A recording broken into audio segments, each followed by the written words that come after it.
ముందుగా మనం నమస్తే తెలంగాణలో వచ్చిన కీలకమైన వార్తలు ఒకసారి మనం చూద్దాం. సీజన్ మారిన సీన్ అదే అంటూ కీలకమైన వార్త. రైతాంగానికి సంబంధించి వ్యవసాయానికి సంబంధించి కాంగ్రెస్ ప్రభుత్వ నిర్వాహకంతో రాష్ట్రంలో మళ్ళీ యూరియా కొరత తీవ్రమవుతున్న పరిస్థితిని మనం చూస్తున్నాం. యాప్ పనిచేయకపోవడం, బస్తాలు దొరకకపోవడంతో రైతులు మళ్ళీ దుకాణాల ముందే బారులు తీరుతున్నారంటూ ఈ ఫోటో ఐటమ్ మనకు కనిపిస్తూ ఉంది. ఇది మహబూబ్ నగర్ జిల్లాకు సంబంధించి మెరిపేడ పిఎస్సిఎస్కు బుధవారం పెద్ద సంఖ్యలో రైతులు తరలివచ్చారు.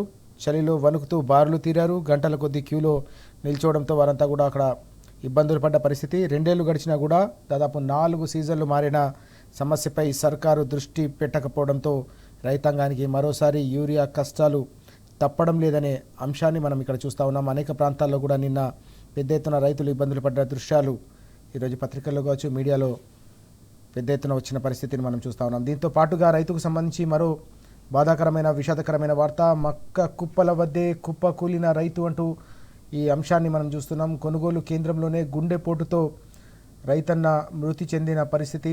అనేక రోజులుగా తన పంటను అమ్ముకునేందుకు, మక్కలను అమ్ముకునేందుకు కొనుగోలు కేంద్రానికి వస్తే అక్కడ వాటిని కొనే దిక్కు లేక గుండెపోటుతో మృతి చెందిన బాధాకరమైన సంఘటన ఇది మనం చూస్తూ ఉన్నాం. జోగులాంబ గద్వాల జిల్లా ఉండవల్లి మండలం బొంకూరుకు చెందిన జమ్మన్న అనే రైతు తనకున్న 2.5 ఎకరాల్లో సగం మక్క, సగం పత్తి సాగు చేసిండు. మక్కలను అమ్ముకునేందుకు కులుకుంట్ల కొనుగోలు కేంద్రం చుట్టూ దాదాపు 3-4 రోజులుగా తిరుగుతూ ఉన్నాడు. చలిలోనే ఇబ్బందులు పడుతూ ఉన్నాడు. బుధవారం మధ్యాహ్నం రైతు వేదిక బయట మక్క కుప్పల వద్ద రైతన్న ఒక్కసారిగా గుంటెపోటు రావడంతో అక్కడికక్కడే కుప్పకూలారు జమ్మన్న. పెట్టుబడికి చేసిన అప్పులు కూడా భారమయ్యాయా, లేక దాంతో పాటుగా ఇతర సమస్యలతో పాటు రైతాంగానికి సంబంధించి ఉన్న సంక్షేమ పథకాలు ఏవైతే ఉన్నాయో, గతంలో ఉన్న సంక్షేమ పథకాలు ఒక్కొక్కటిగా దూరం అవడం, నిర్వీర్యం కావడంతో పూర్తిగా రైతాంగం ఇప్పటికే దిగాలు పడుతున్న పరిస్థితి. ఈ క్రమంలోనే పండిన పంటను సర్కారు కొనకపోవడంతో పూర్తిగా ఆ ఆవేదన, ఆ బాధలో ఏకంగా గుండెపోటుతో మరణించినట్టుగా మనం ఈ వార్తను చూస్తూ ఉన్నాం. మక్కలకి దక్కని ధర ఆందోళనకు గురి చేసిందా? జమ్మన్న చావుకు జవాబులు ఇచ్చేది ఎవరు అంటూ ప్రభుత్వాన్ని సూటిగా ప్రశ్నిస్తూ ఈ కీలకమైన అంశం కూడా మనకు ప్రధానంగా కనిపిస్తుంది. దానికి సంబంధించిన వార్త మనం ఇక్కడ చూస్తూ ఉన్నాం. దీంతోపాటు సిగ్గు సిగ్గు సీఎం అంటూ మరో వార్త కూడా మనకు కనిపిస్తూ ఉంది. రేవంత్ రోత భాషను చీకొడుతున్న జనం అంటూ మరో వార్త కూడా మనం చూడొచ్చు. ఇక్కడ కేసీఆర్ కుటుంబంపై మరోసారి ముఖ్యమంత్రి బజారు మాటలు. పాలమూరుపై ప్రశ్నించడాన్ని తట్టుకోలేక, జవాబు లేక ఫ్రస్ట్రేషన్ అంటూ ఈ వార్త ప్రధానంగా మనకు కనిపిస్తూ ఉంది. నూతన సర్పంచ్లకు సందేశంలో రేవంత్ బూతు ప్రసంగం. కోజ్గి సభలో కేసీఆర్ కుటుంబంపై పదే పదే దిగజారుడు భాష అంటూ ఈ కథనాన్ని మనం చూడొచ్చు. ఎన్నాళ్ళి దగుల్బాజీ కూతలు అంటూ ఈ అంశంపై పెద్ద ఎత్తున ప్రజలు చీదరించుకుంటున్నారనే అంశం కూడా మనకు ప్రధానంగా కనిపిస్తుంది. పట్టపగలే నోట్ల కట్టలతో దొరికిన దొంగ 2028 ఎన్నికల్లో కాంగ్రెస్ పార్టీని ప్రజలు బొందబెట్టడం ఖాయమంటూ పెద్ద ఎత్తున BRS party working president KTR గారు కూడా ఈ అంశంపై తీవ్ర స్థాయిలో ఆగ్రహం వ్యక్తం చేసిన పరిస్థితి. నిర్వాకం బయటపడడంతో తట్టుకోలేక చిల్లర డైలాగులు మాట్లాడుతున్నారు. తెలంగాణ హక్కుల కోసం బీఆర్ఎస్ పార్టీ పోరాడుతూ ఉంటే వాటికి సమాధానం చెప్పలేక మరోసారి కేవలం వ్యక్తిగత విమర్శలు దిగుతూ ఉన్నారు. కేసీఆర్ది ఇరిగేషన్ అయితే రేవంత్ ఇరిటేషన్ అంటూ ఈ వార్త ప్రధానంగా కనిపిస్తుంది. నిరాశ, నిస్పృహలో ఉండడం వల్ల ఇలాంటి వ్యాఖ్యలు చేస్తున్నారని మాజీ మంత్రి వేముల ప్రశాంత్ రెడ్డి గారు కూడా తీవ్రస్థాయిలో మండిపడిన ప్రధానమైన అంశం కూడా ఈరోజు మనకు అన్ని పత్రికల్లో కూడా కనిపిస్తుంది. దానికి సంబంధించిన సమగ్రమైన వివరాలు మనం 2వ పేజీలో కూడా చూడొచ్చు. ఇక రైతాంగానికి సంబంధించిన మరిన్ని వార్తలు కూడా ఉన్నాయి. వాటికి సంబంధించిన వివరాలు కూడా చూద్దాం. మరిన్ని వార్తలు కూడా మనం చూద్దాం.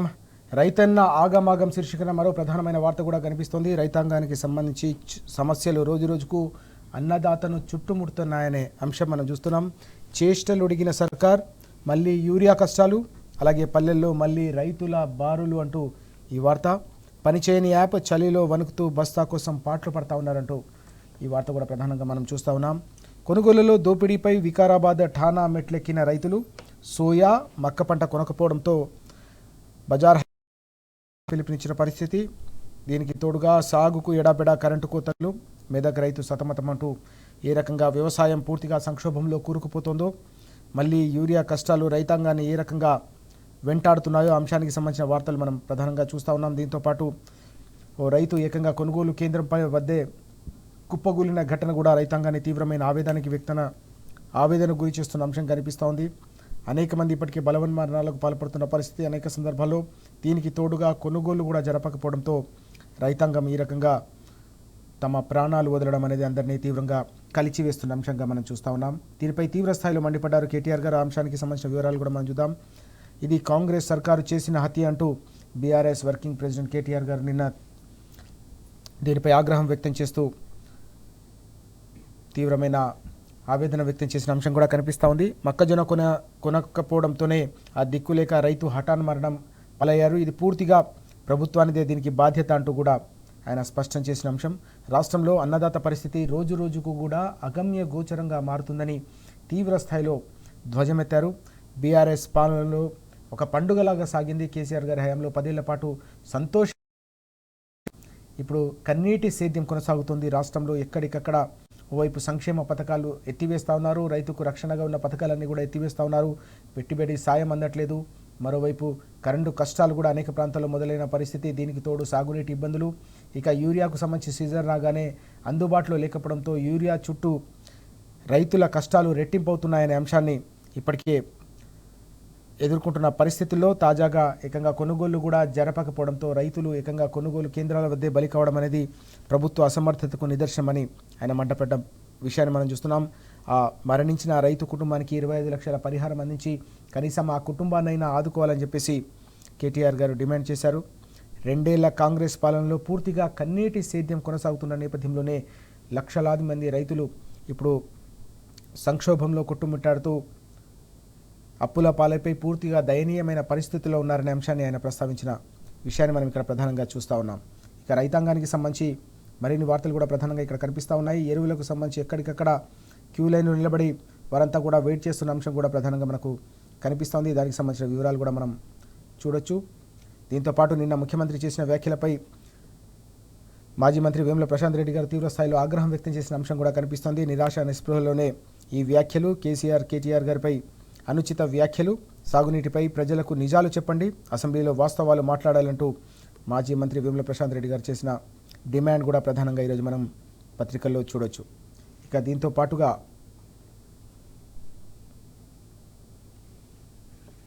రాష్ట్ర ప్రజలకు కేసీఆర్ గారు క్రిస్మస్ శుభాకాంక్షలు తెలియజేశారు. క్రిస్మస్ పండుగ సందర్భంగా యేసుక్రీస్తు పుట్టినరోజు వేడుకలు పురస్కరించుకొని తెలంగాణ తొలి ముఖ్యమంత్రి బీఆర్ఎస్ అధినేత కేసీఆర్ గారు అందరికీ కూడా క్రిస్మస్ శుభాకాంక్షలు తెలియజేశారు. ఓర్పు, సహనం మానవ సమాజానికి క్రీస్తు చూపిన అత్యద్భుతమైన అహింస అలాగే శాంతి మార్గమని ఈ సందర్భంగా కేసీఆర్ గారు అన్నారు.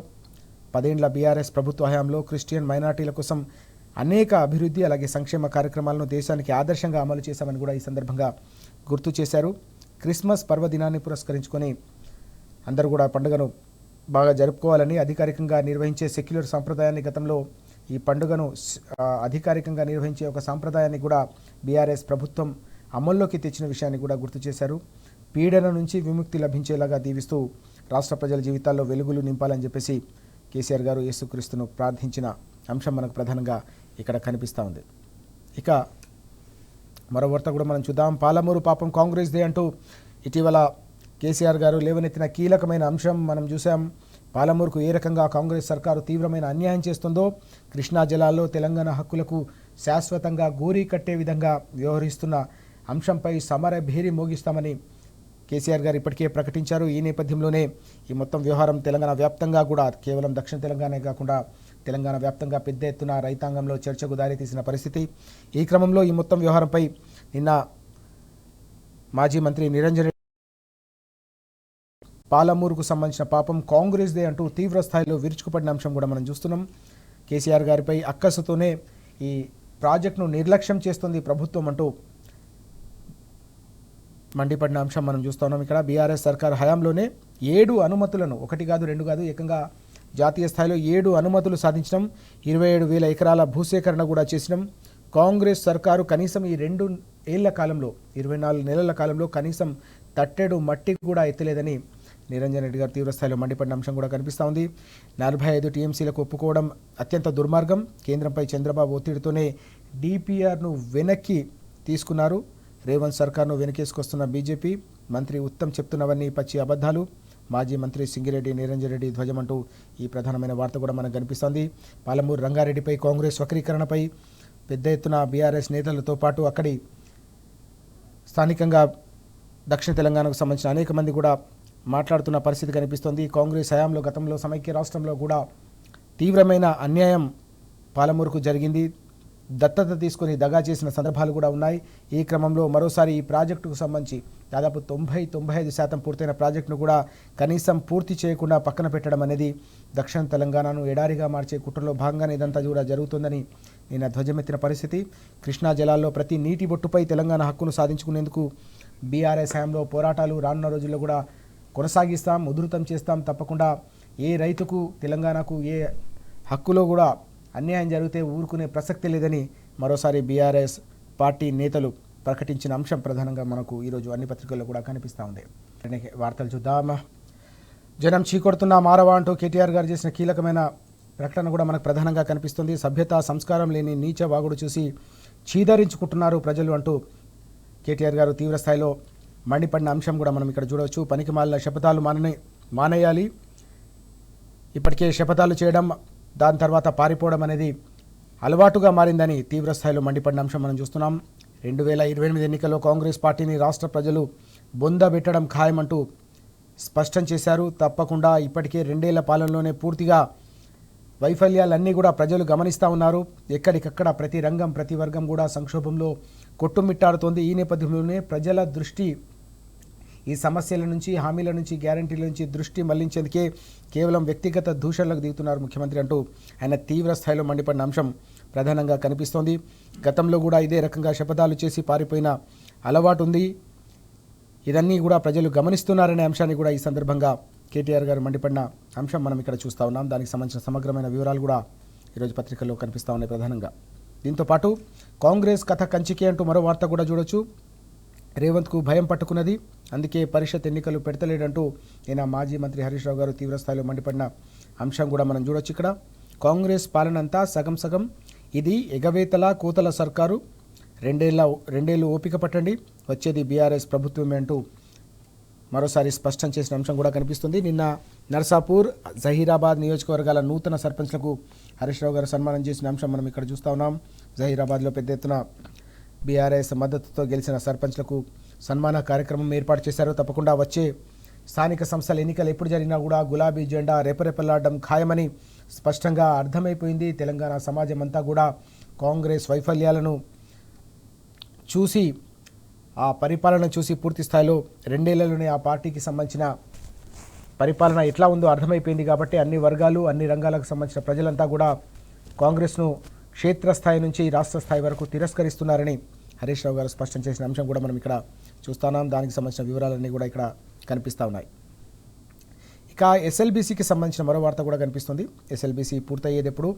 అమాత్యుడి ఆర్భారపు ప్రకటనలు, 2.5 ఏళ్లలో పూర్తి చేస్తామంటూ ప్రగల్భాలు, పూర్తి విరుద్ధంగా క్షేత్రస్థాయి ఎస్క్రో అకౌంట్ ఏర్పాటు చేయాలని నిర్ణయం అంటూ ఎస్ఎల్బీసీ ప్రహసనం కొనసాగుతుంది. దీన్ని ఎప్పుడు పూర్తి చేస్తారు అనే ఒక కథనం, కీలకమైన కథనం మనం చూస్తున్నాం. అది ఇప్పట్లో అసాధ్యమని అంటున్న నీటిపారుదల రంగ నిపుణులు అంటూ ఈ వార్త కూడా కనిపిస్తూ ఉంది.